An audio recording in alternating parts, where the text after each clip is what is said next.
국민대학교 총장이신 유지수 교수님이 한 칼럼에서 최근에 이런 내용의 글을 실었습니다. 제가 잠시 읽어드리겠습니다. 잘 나가던 기업도 자칫 천길 나락으로 떨어지곤 한다. 코티 자판과 특화된 이메일 기능으로 전 세계 휴대폰 시장에서 강자로 군림하던 블랙베리도 끝없는 추락 끝에 매각을 앞두고 있다. 카메라 필름하면 생각나던 코닥도 마찬가지다. 이제는 존재조차 잊혀져가는 신세가 됐다. 1960년대 세계 최대 항공사로 등극했던 페남도 항공산업 지도에서 지워졌다. 세계 정상에 우뚝 섰던 기업도 순식간에 망한 것을 보면 현재의 성공이 미래의 성공을 보장하지 않는다는 것을 알 수 있다. 흥망성쇠는 기업에만 적용되는 단어가 아니다.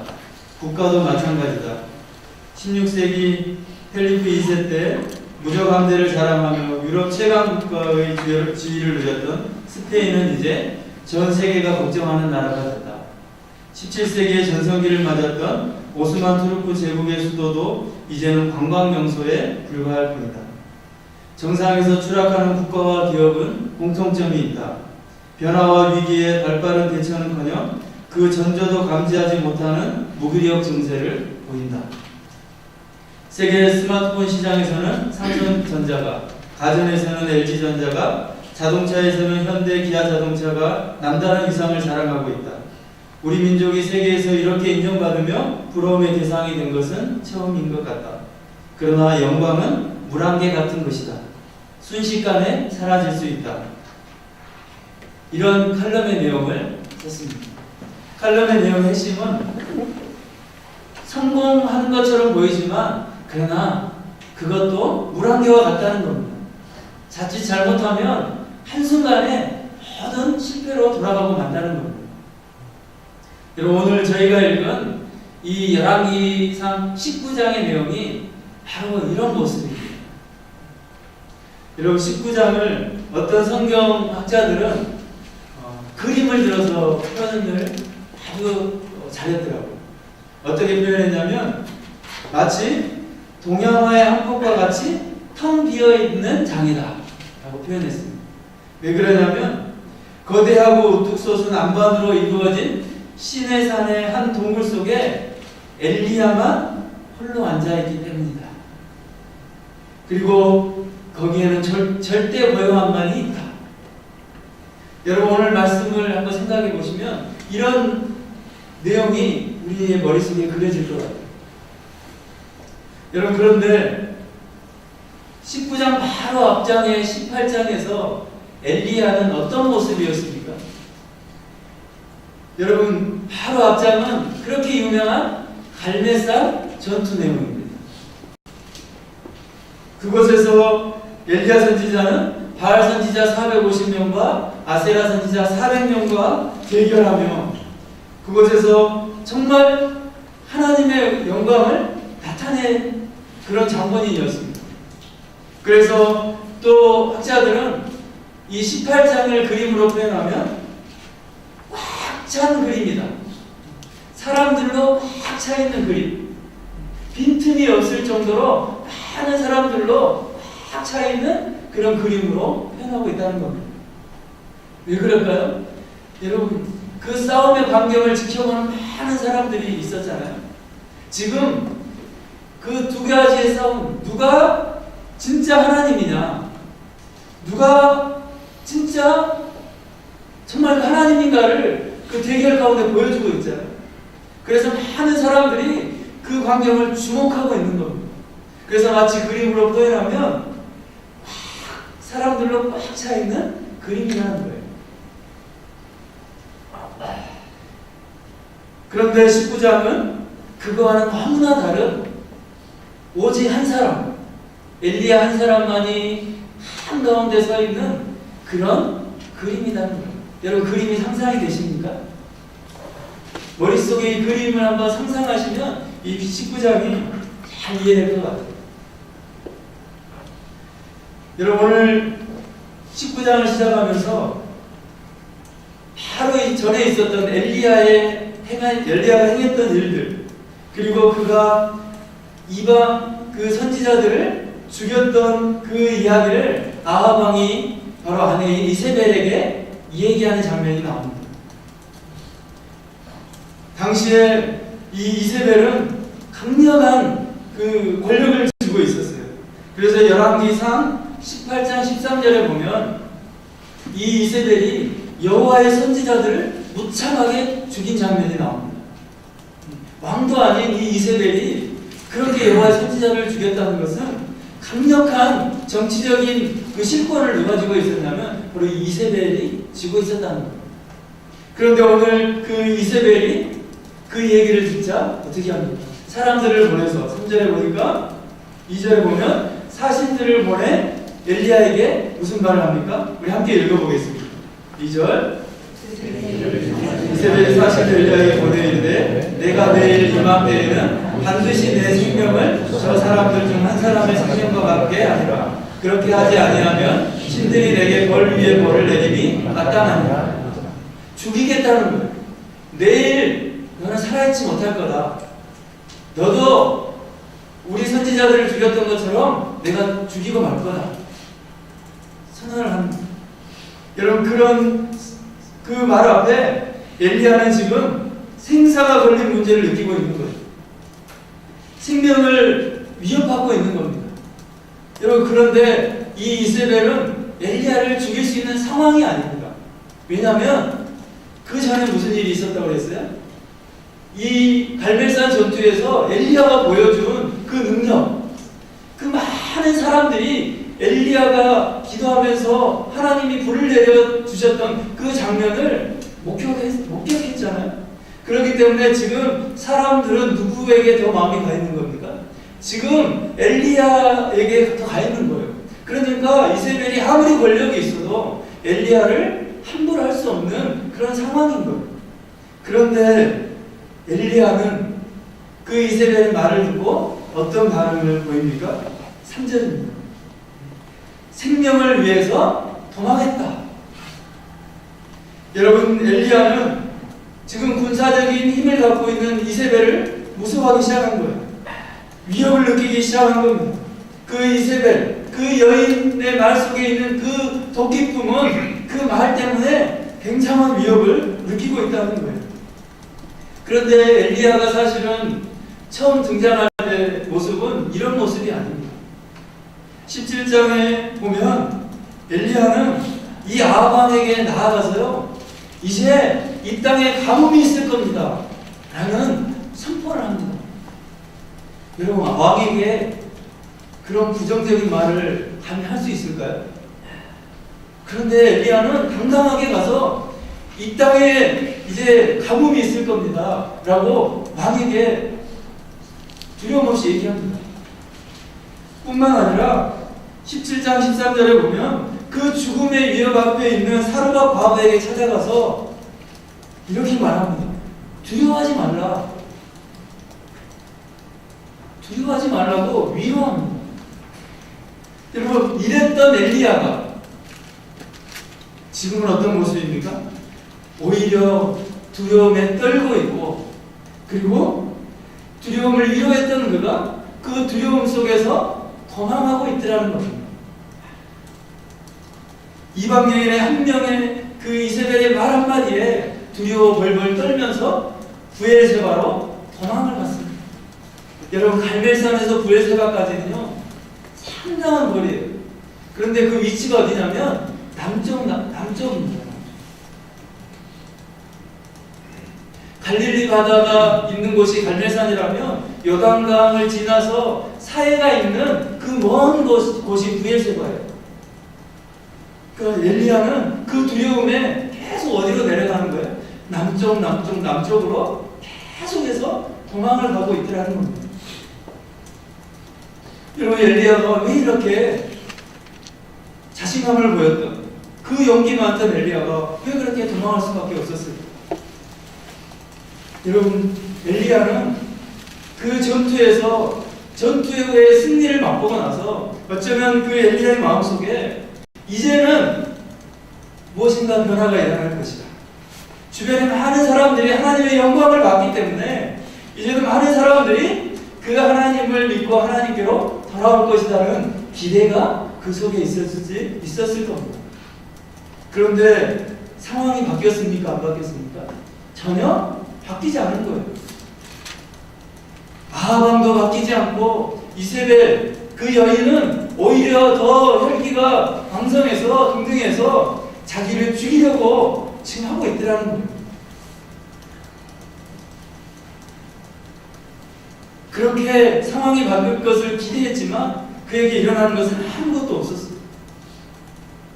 여러분 마치 예수님 당시의 모습을 보는 것 같지 않습니까?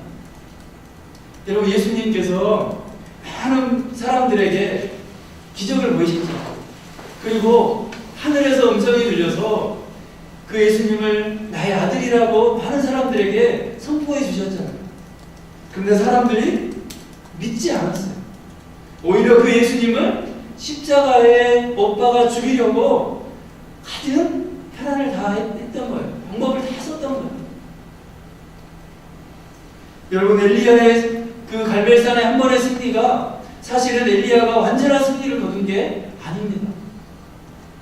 여러분 그 승리 이후에도 여전히 수많은 싸움들이 그의 앞에 기다리고 있었어요. 그런데 엘리야는 그 싸움이 그 앞에 있다는 것을 알지 못한 겁니다. 그 한 번의 승리로 그는 모든 것을 얻을 거라고 여긴 거예요. 이제 더 이상 싸울 일이 없을 거라고 생각한 겁니다. 그런데 그의 앞에는 여전히 싸워야 할 많은 일들이 남아있더라는 겁니다. 여러분 저는 그러면서 우리의 모습을 다시 한번 좀 생각해 보게 됐어요. 여러분 우리는 얼마 전에 특별 새벽 부흥회도 했어요. 여러분 얼마나 은혜스러운 시간이었습니까? 많은 사람들이 정말 은혜스럽다고 간증을 하고 또 정말 그 시간에 하나님 앞에 간절히 부르짖고 우리의 연약함을 봤다고 얘기하고 정말 우리의 영적으로 다시 한번 회복되는 은혜를 누렸다고 고백하는 것을 들었습니다. 여러분 얼마나 소중한 고백인지 모릅니다. 그런데 문제는요, 우리가 엘리야처럼 될 수 있다는 겁니다. 여러분 우리 한 번 은혜 받고 한 번 우리가 정상에 섰다고 우리가 다 이루었다고 하면 그때부터 우리는 내리막길을 가게 될 수 있다는 겁니다. 그래서 성경은 계속해서 우리에게 말씀합니다. 경계하라는 거예요. 그래서 고린도전서 10장 12절에 선질로 생각하는 자는 넘어질까 조심하라. 성경은 우리에게 그 넘어짐에 대해서 말씀하고 있는 겁니다. 여러분 부엘세바로 도망친 엘리야는 이제 무엇을 구합니까? 하나님께 4절에 로뎀나무 아래에서 죽기를 구하는 거예요. 그곳에 가서 이제 그가 할 수 있는 것은 죽는 것밖에 없다는 거예요. 여러분 로뎀나무는 사실 가시나무예요. 그 잎이 많지 않은 가시나무. 그 보잘것없는 그 광야에 있는 가시나무에 불과한 거예요. 그 가시나무 아래서 죽기를 구하고 있는 거예요. 로뎀나무는 엘리야의 절망감에 어떤 위로도 되지 못합니다. 여러분 뜨거운 태양을 가려줄 어떤 그늘막도 되지 못해요. 그런데 그 가시나무 밑에 앉아서 그저 죽기만을 구하고 있는 거예요. 마치 이 로뎀나무는 누구를 표현해 주냐면 지금 엘리야의 모습을 그대로 표현해 주는 거예요. 그 외로움의 그 로뎀나무, 가시만 무성한 로뎀나무, 피해도 피할 그 나무가 되지 못하는 로뎀나무의 그 외로운 쓸쓸한 모습을 마치 그 모습이 엘리야의 모습이라는 거예요. 여러분 엘리야는 정말 하나님 앞에 이전에는 그런 모습이 아니었어요. 여러분 18장 36절과 37절 함께 읽어볼까요? 저녁 소재 드릴 때에 이르러 선지자 엘리야가 나아가서 말하되 아브라함과 이삭과 이스라엘의 하나님 여호와여 주께서 이스라엘 중에서 하나님이신 것과 내가 주의 종인 것과 내가 주의 말씀대로 이 모든 일을 행하는 것을 오늘 알게 하옵소서. 여호와여 내게 응답하옵소서. 내게 응답하옵소서. 이 백성에게 주의 영광은 하나님이신 것과 주는 그들의 마음을 돌이키심을 알게 하옵소서. 여러분, 지금 엘리야는 자기의 영광과 이스라엘의 미래를 위해 하나님 앞에 기도했던 사람이에요. 그런데 어떻게 그가 이런 기쁜 절망감에 빠지게 되었는가 하는 거예요. 지금까지 자신이 정말 헌신적으로 여러 가지 수고를 했지만 자신의 수고가 다 헛되다는 거예요. 엘리야는 지금 어떤 상황이냐면 철저하게 자기중심적인 모습이 되어버렸어요. 이전에는 하나님 앞에 묻고 하나님이 응답해 주시기를 기도했는데 지금은 누구만을 보고 있는 겁니까? 자신의 모습만을 보고 있는 겁니다. 이제는 완전히 자기중심적이 되어버렸습니다. 영광의 절정에서 그 영광의 수렁으로 계속해서 내려가고 있는 엘리야의 모습입니다. 그러면서 모든 문제의 책임을 마치 하나님께 있는 것처럼 얘기하고 있더라는 거예요. 그러면서 자신은 그 절망 속에서 아무런 행동을 취하지 않고 있습니다. 그저 죽기만을 바라고 있습니다. 여러분, 그런데 그런 모습을 보신 하나님이 그 엘리야를 가만두지 않기라는 겁니다. 여러분, 5절 말씀을 함께 읽어볼까요? 5절입니다. 로뎀나무 아래에 누워 자더니 천사가 그를 어루만지며 그에게 이르되 일어나서 먹으라 하는 천사. 하나님의 천사가 그를 어루만지는 거예요. 그리고 먹을 것을 주면서 먹고 일어나라는 거예요. 여러분, 절망 가운데 있는 그에게 하나님이 찾아가 주셔서 하나님의 어루만지심과 위로하심을 지금 보여주고 있는 겁니다. 그리고 그 힘을 얻어서 다시 한번 일어나기를 하나님이 원하시고 있는 겁니다. 그 힘을 의지해서 그리고 이 엘리야는 여호와의 산 호렙으로 가게 됩니다. 그리고 호렙산에 있는 한 동굴 속에 들어가죠. 그런데 하나님께서 재미있는 말씀하십니다. 동굴 속에 들어간 엘리야에게 오늘 우리가 설교 제목을 잡았는데 그 제목처럼 뭐라고 말씀합니까? 내가 어찌하여 여기 있느냐? 어찌하여 여기 있느냐? 너 왜 그 굴 속에 들어가 있느냐 하는 거예요. 너가 있어야 할 곳은 그 어두컴컴한 굴이 아니라 너 그 캄캄한 굴 속에서 도대체 뭐 하고 있느냐는 거예요. 그러면서 하나님께서 11절에 이렇게 말씀합니다. 너는 나가서 여호와 앞에서 산에 서라. 그 캄캄한 곳에 있을 거가 아니고 이제 나와서 하나님 앞에 그 여호와 앞에서 서라는 거예요. 산에 서라는 거죠. 여러분, 하나님은 엘리야가 있어야 할 곳이 그곳이 아님을 말씀합니다. 등을 돌리고 동굴 속에 앉아있는 그 엘리야의 모습을 보면서 하나님은 계속해서 나오라고 말씀하십니다. 그러면서 13절에 굴 어귀에 엘리야가 나와서 툭 나와서 선 모습이 나와요. 그 말씀을 듣고 엘리야가 반응을 좀 보였어요. 그런데 굴에서 나오지는 않고 굴 어귀에 서서 있는 거예요. 머뭇거리고 있는 거예요. 계속해서 하나님은 나오기를 요청하고 있는데 나오지 않더라는 거예요. 그런데 하나님은 강력한 메시지로 이 엘리야를 불러냅니다. 그 메시지가 15절 이하의 메시지예요. 여러분, 엘리야에게 새로운 사역을 주십니다. 이제 너가 그 굴에 나와서 해야 될 일이 있다는 겁니다. 다메섹으로 가서 하사엘에게 기름을 붓고 예후에게 기름을 붓고 엘리사에게 기름을 부어서 그 기름을 부을 일을 너가 해야 된다는 하나님의 메시지가 엘리야에게 주어집니다.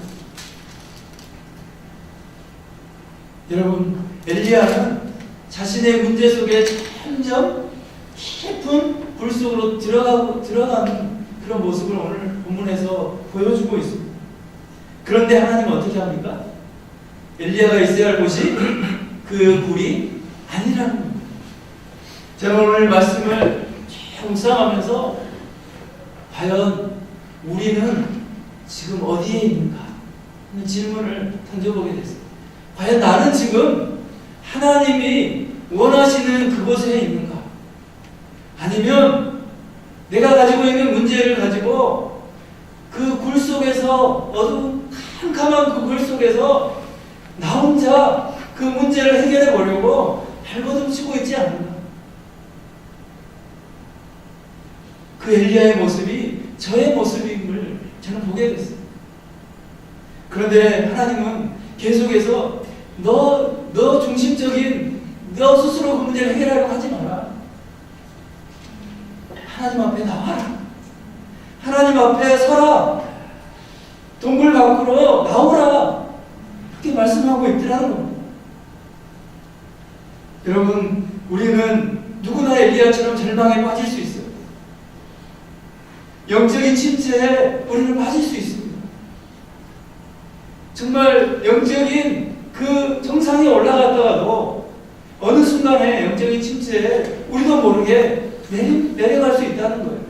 아니, 지금 어쩌면 여기 앉아 계신 여러 성도님들과 또 제가 그 영적인 침체의 내리막길을 가고 있는지도 모릅니다. 어느 위치인가 우리가 있는지 몰라요. 여러분, 이런 영적인 침체에서, 영적인 절망에서 우리가 빠져나오기 위해서 무엇을 해야 될까요? 우리에게 필요한 것은 무엇인가 하는 거예요. 바로 첫 번째는 우리 자신의 현재 위치가 어딘지를 분명하게 아는 것이 필요하다는 겁니다. 여러분, 우리는 지금 어디에 있느냐 하는 거예요. 여러분, 이 시간에 우리에게 질문을 던져보길 원합니다. 나는 지금 하나님이 원하신 그곳에 서 있는가? 어쩌면 우리의 문제를 가지고 잠시 피해보려고 하고, 잠시 이 상황을 좀 피했다가 오면 그 문제가 해결될 거야. 아니, 나의 개인적인 영적인 회복이 일어나면 뭔가 해결될 거야. 그래서 우리는 점점 더 나만의 굴 속으로 들어가고 있지는 않습니다. 엘리야가 그랬습니다. 그런데 우리의 문제의 궁극적인 해결자는 누구시냐면 하나님이신 줄 믿습니다. 여러분, 하나님 앞에 나와야 그 문제가 무엇인지를 보게 됩니다. 하나님 앞에 서야 우리가 어떤 문제를 갖고 있는지를 보게 됩니다. 굴 속에 캄캄한 데 들어가면 다른 것도 안 보이고 내 모습도 안 보이는 거예요. 그런데 하나님 앞에 나와서 설 때 나를 보게 되고 주변을 보게 되고, 그러면서 내가 가지고 있는 문제의 원인이 무엇인지를 알게 되는 거예요. 그렇기 때문에 우리가 문제가 있더라도 어디에 나와야 됩니까? 하나님 앞에 서야 하는 겁니다. 여러분, 문제가 있을 때마다 숨어버리고, 문제가 있을 때마다 피해버리고, 이런 문제가 생길 때마다 예배에 나오지 않고, 문제가 생길 때마다 예배 생활을 정말 소홀히 하고, 그러고 나면 내가 해결되겠지. 또 내가 예배에 안 보이면 누군가 문제가 있으니까 나를 위로해 주겠지 라는 마음이 우리 속에 있다면, 우리 안에 그런 마음들을 우리는 다 버려야 합니다. 그럼 우리 안에 그런 문제가 있고 영적인 침체가 내 안에 있을 때, 그럴 때 더 어떻게 해야 될까요? 하나님 앞에 서는 훈련을 해야 한다는 겁니다. 이것이 진짜 영적인 훈련이에요. 저는 우리 모두가 이런 우리의 현재 위치를 분명히 깨닫고 여호와 앞에 서는 훈련을 할 수 있게 되길 바랍니다. 그리고 나의 모습을 그 속에서 깨닫게 되었다면 하나님 앞에 매달려야 됩니다. 그것이 바로 우리가 해야 될 일이라는 겁니다.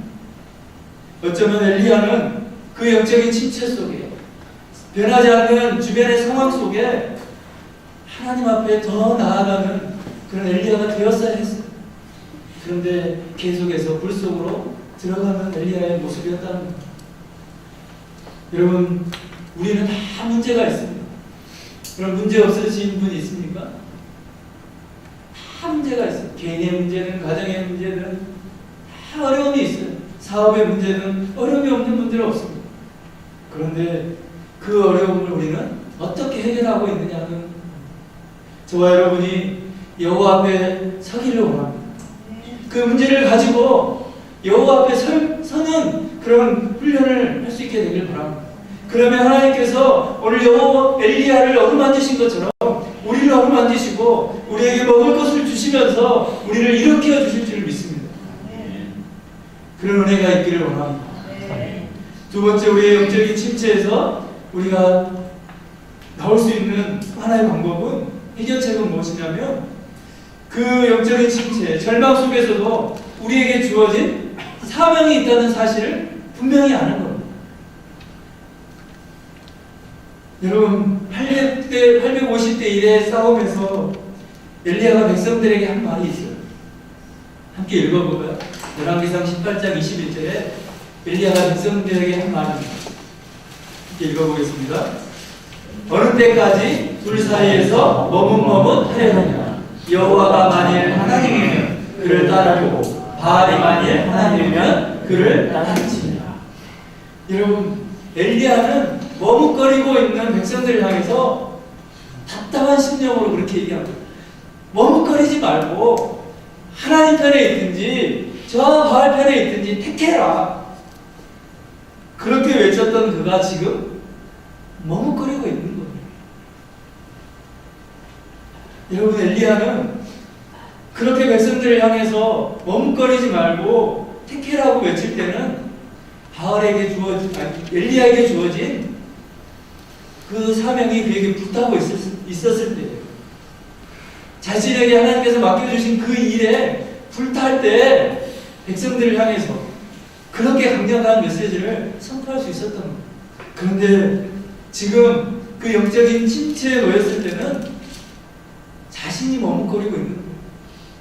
왜요? 자신에게 주어진 사명은 다 잃어버렸기 때문에 자신의 지금 해야 될 일, 아니 앞으로 자신이 해야 될 일이 무엇인지조차도 알지 못하고 다 잃어버렸기 때문에 지금 자신이 그렇게 머뭇거리는 삶을 살고 있더라는 거예요. 여러분, 그런데 엘리야에게 주어진 사명이 뭡니까? 그는 그 하사엘 또 예후에게, 엘리사에게 가서 기름을 붓는 거예요. 왜냐하면 이제 그들을 통해서 하나님이 하나님 나라를 위한 도구로 사용하실 사람들이기 때문입니다. 어떤 사람은 긍정적인 모습으로, 또 어떤 사람은 부정적인 모습으로 사용하시려고 하나님이 그들에게 아무튼 기름을 부으라는 거예요. 그것이 바로 너가 다메섹에 가서 할 일이라는 겁니다. 여러분, 하나님은 오늘 우리에게도 이런 사명의 메시지를 늘 주고 계세요. 우리가 분명히 이 땅에서 또 교회 안에서 우리에게 주어진 하나님의 사명이 있는 줄 믿습니다. 혹시 나는 이 모습 때문에 더 이상 하나님의 사명을 감당할 수 없어. 나는 사명이 뭔지도 몰라. 사명을 감당할 수 없는 그냥 연약한 자야 라고 여러분 고백하시는 분이 계십니까? 그렇다면 하나님의 그 위대하심을 우리가 제안하는 말입니다. 여러분, 하나님 우리 모두에게 사명을 주셨습니다. 각자에게 주어진 사명이 있어요. 우리에게 주신 그 하나님의 사명을 잃어버리고 이 땅을 살면 오늘 엘리야의 모습처럼 절망 속에 살 수밖에 없어요. 그런데 오늘 하나님은 그런 엘리야를 어루만지시고 세미한 음성으로 찾아오시고 또 사명을 감당할 또 7,000명, 그 바알에게 무릎 꿇지 않은 7,000명을 남겨두신 것처럼 하나님께서 우리에게 그 사명을 감당하시도록 오늘도 우리를 어루만지시고 오늘도 그 세미한 음성으로 우리를 찾아오시고 오늘도 우리와 함께 하나님의 일을 감당할 많은 믿음의 동역자들을 붙여주셨다는 사실입니다. 그러므로 여러분, 우리가 이 사명에 붙들려서 하나님의 일을 감당할 수 있게 되길 바랍니다. 그리고 혹시 영적인 침체에 놓여 있다면 다시 이 하나님의 어루만지심으로 일어나시길 바랍니다. 그리고 하나님의 세미한 음성을 듣는 그런 은혜가 있기를 바랍니다. 또 그런 어려움 속에 나 혼자라는 그런 생각을 버리고 하나님이 우리 공동체 안에 함께 이 일을 감당할 믿음의 사람들을 주셨다는 사실을 기억하면서 우리가 이 영적인 침체로부터 일어날 수 있게 되길 바랍니다. 그리고 혹시 영적인 침체에 내가 아직 빠지지 않고 영적인 정상에 서 있다면 계속해서 이 영적인 정상에 머물러 있도록 우리 자신을 경계하면서 이런 하나님의 만지심과 세밀한 음성을 날마다 듣는 저와 여러분 되기를 주님의 이름으로 소망합니다. 그것이 바로